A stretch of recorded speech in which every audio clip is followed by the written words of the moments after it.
الشيطان الرجيم بسم الله الرحمن الرحيم. Lah karena dikai ilang apa? Lah ke rondo kok janda. Janda itu bukan untuk diberi zakat tapi untuk dinikahi. Iya. Tapi biasanya bapak-bapak pilih janda muda. Usia 25, usia 24, usia 30. Katanya, laqad kana lakum fi Rasulillah uswah hasanah. Suri teladan kita siapa bapak-bapak? Rasulullah.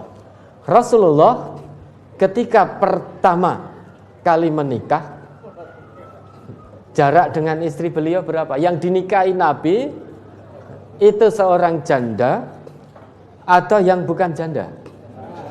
Janda. Jarak usianya berapa? 15 tahun.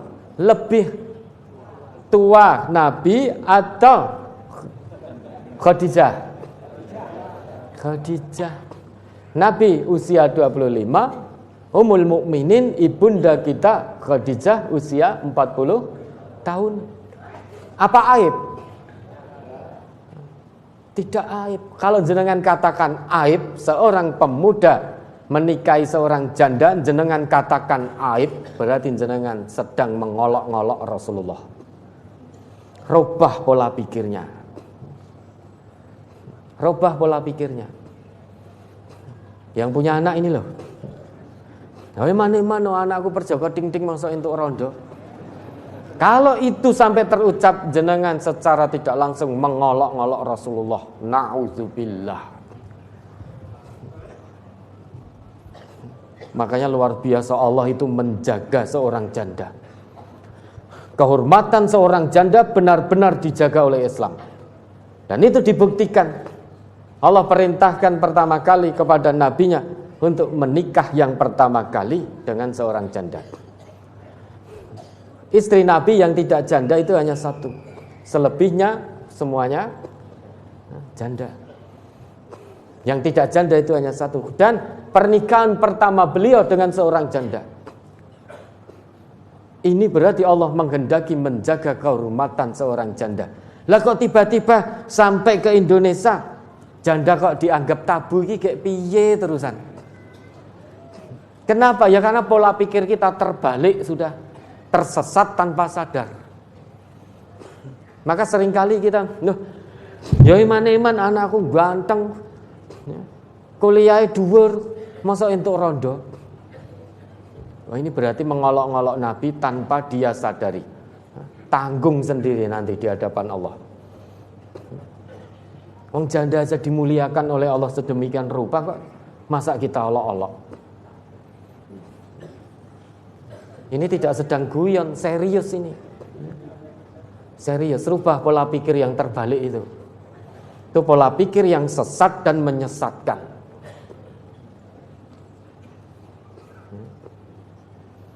Maka bapak-bapak warga MTA ini yang mau menikah lagi, nikahlah dengan janda-janda.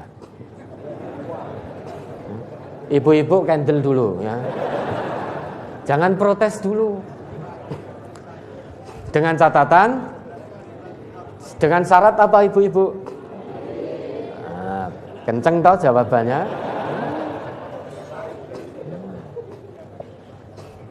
Saya tanya, ini ibu-ibu yang harus jawab. Bapak-bapak kendel. Poligami boleh nggak dalam agama ibu? Boleh bapak-bapak. Boleh gitu loh. Itu istri-istri kita loh yang jawab.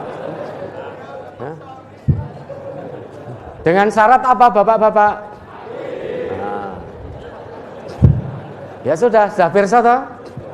Sudah pirsa. Maka kalau berani poligami harus berani adil. Kalau tidak berani adil, jangan poligami. Nek iya aja ora-ora, nek ora aja iya.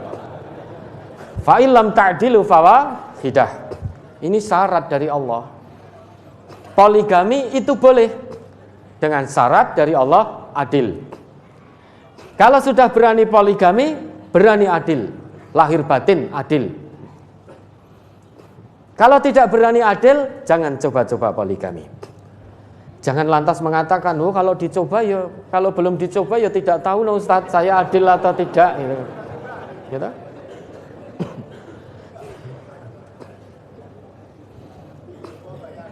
Boleh poligami. Dan ibu-ibu juga menjawab, ini berarti ibu-ibu memang taat pada perintah Quran.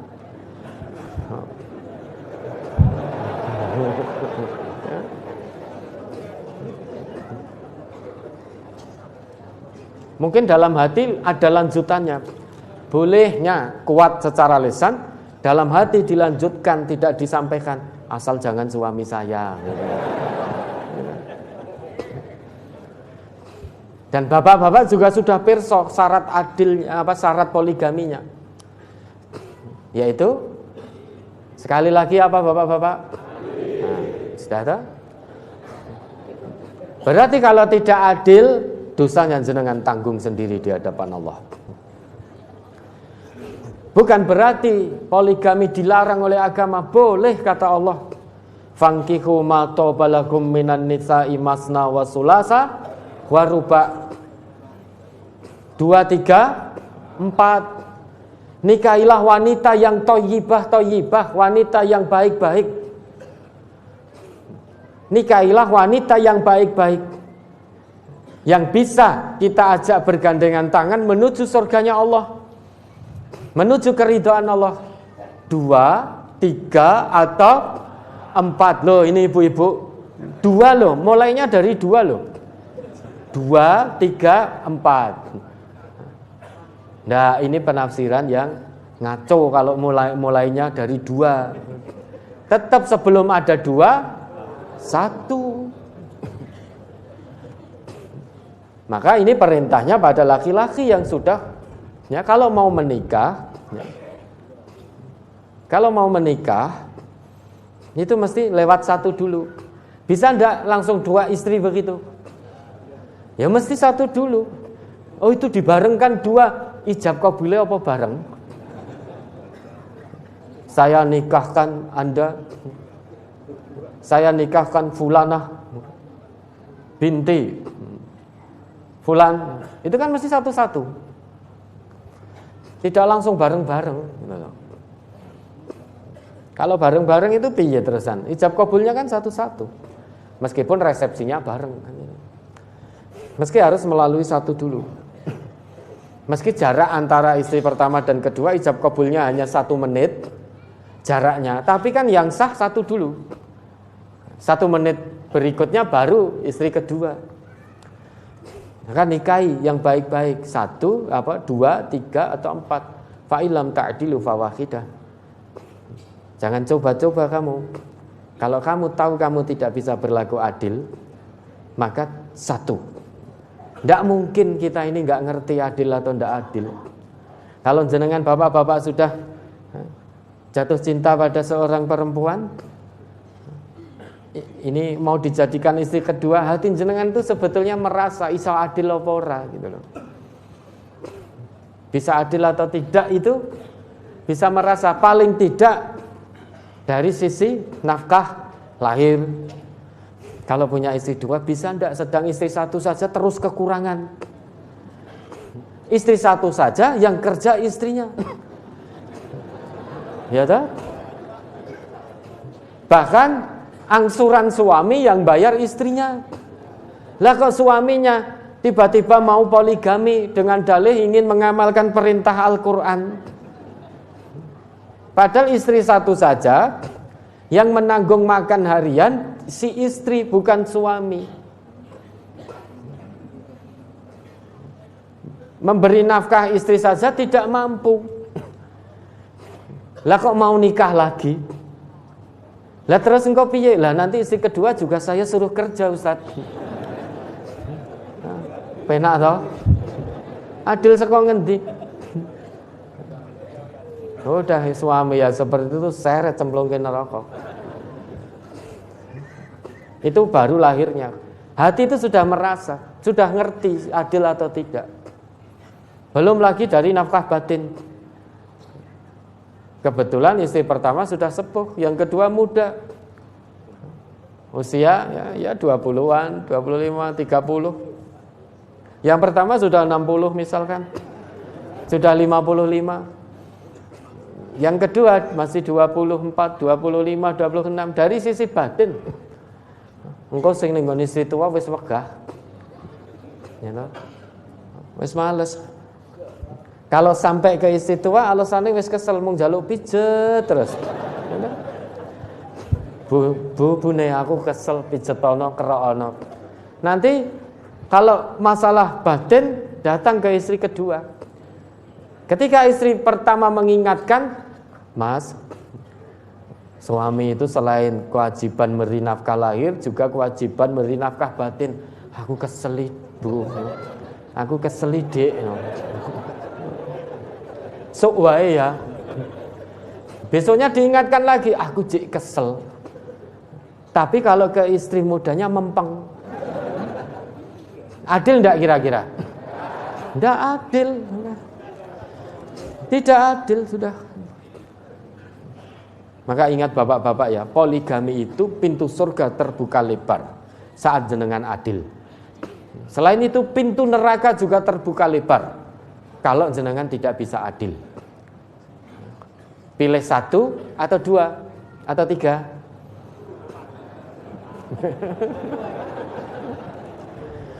Ya, sudah tanyakan nurani masing-masing. Dengan poligami, pintu surga terbuka lebar kalau kita adil. Namun pintu neraka juga terbuka lebar kalau kita tidak adil. Bagi yang sudah berani poligami, harus berani berlaku adil, lahir batin. Kalau sudah berani poligami kok tidak berani adil, pengecut itu. Calon penghuni neraka. Na'udzubillah.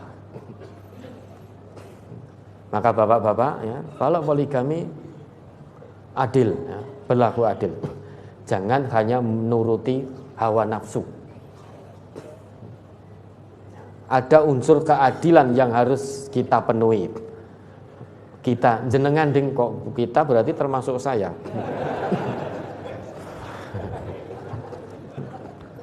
Harus ada unsur keadilan yang harus kita penuhi.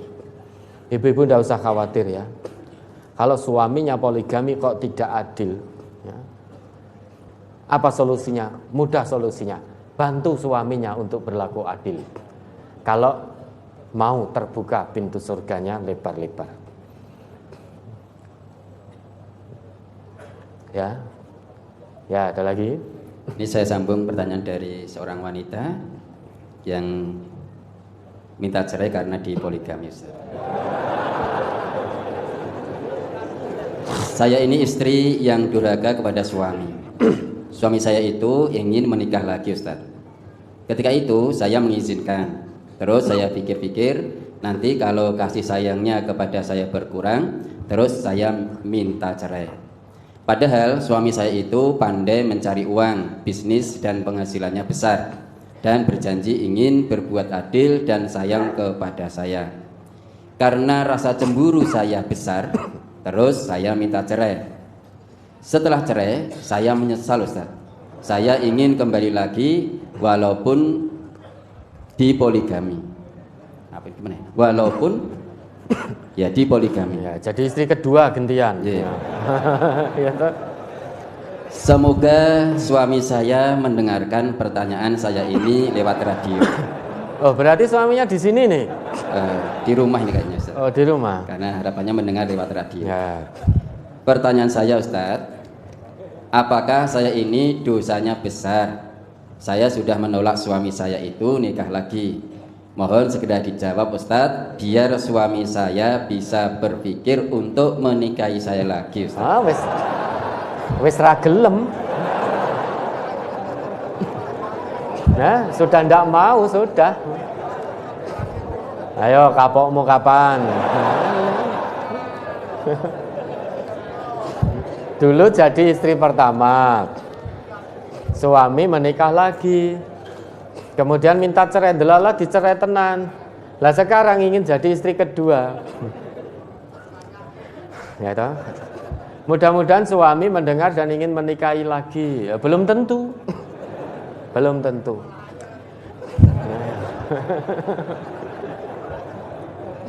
Lah dulu itu kenapa toh kok harus memaksa suaminya untuk mencerai? Padahal suami sudah berusaha adil. Kalau sudah adil, berarti suami itu sudah memenuhi persyaratan yang diberikan oleh Al-Quran. Kewajiban istri tinggal mentaati kalau suami sudah adil. Karena pengakuannya tadi, ya, karena cemburu yang sangat besar sehingga minta cerai.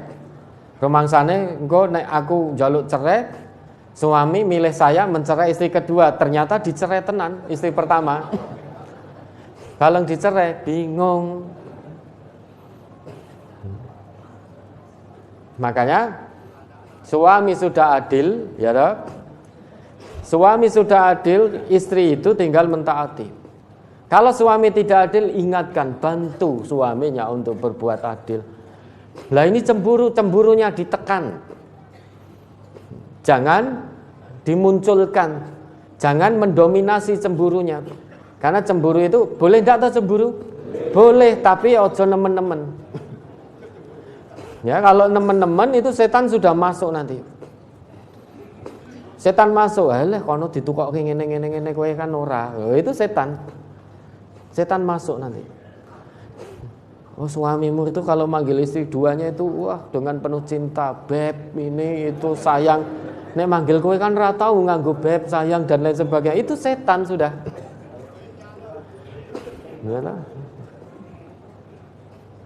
Lah, kalau istri yang suami sudah adil, ya betul samina wa ata'na, bakti pada suami dijanjikan oleh Nabi kita.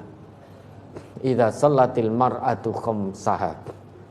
Jika seorang istri itu sholat dengan baik, sholatnya tegak betul tanha anil fasya wal munkar, wa shaumat syahroha, puasa di bulan Ramadan kalau tidak ada uzur, wa hassanat farjaha, menjaga kemaluannya hanya untuk suaminya yang sah, wa ata'at ba'laha, taat pada suaminya selama suami benar dan tidak menyimpang dari Al-Quran dan Sunnah, dakhalat min ayyi abwabil jannah sya'at. Dijamin oleh Nabi, istri yang seperti itu kelak akan diizinkan oleh Allah untuk masuk surga dari pintu manapun yang dia suka. Padahal surga itu ya ada babur royan, pintu bagi khusus bagi orang puasa. Ada babus sodakoh, pintu surga yang akan dimasuki khusus bagi orang yang gemar sedekah. Istri yang memiliki 4 syarat tadi, ya, sholatnya baik, puasa di bulan Ramadan, kemudian menjaga kemaluan, kemudian mentaati suaminya, 4 persyaratan terpenuhi, maka diberi kebebasan oleh Allah. Silahkan memilih, silahkan masuk surga dari pintu manapun yang kamu suka. Lalah cemburu buta, cerai saya, cerai tenan, sekarang bingung. Lah ini mudah-mudahan suaminya mendengar. Ya dah, mendengar ya, mudah-mudahan terketuk hatinya. Biar bagaimanapun dulu pernah loro lopo. Ya dah. Sebelum dengan istri kedua, perjuangan loro loponya itu dengan istri pertama. Dari belum punya loro lopo dengan istri pertama sampai Allah titipkan kemampuan finansial. Mudah-mudahan suaminya mau untuk menikahi lagi. Meskipun sekarang sudah rela menjadi istri gentian, menjadi istri kedua. Apakah dosa? Kalau suami memang sudah adil, jenengan seperti itu, ya dosa. Berarti menolak kebolehan poligami. Poligami itu dibolehkan oleh Allah dengan syarat adil. Suami sudah berusaha dan bisa memenuhi syarat dari Allah itu. Nah kok tiba-tiba istrinya menolak. Berarti istri menolak ayat itu, ayat tentang poligami. Nah, dosanya karena menolak ayat itu. Mudah-mudahan suaminya mau menikahi lagi ya. Nah nanti kalau sudah dinikahi lagi, ya, jangan terlalu kedepankan rasa cemburu.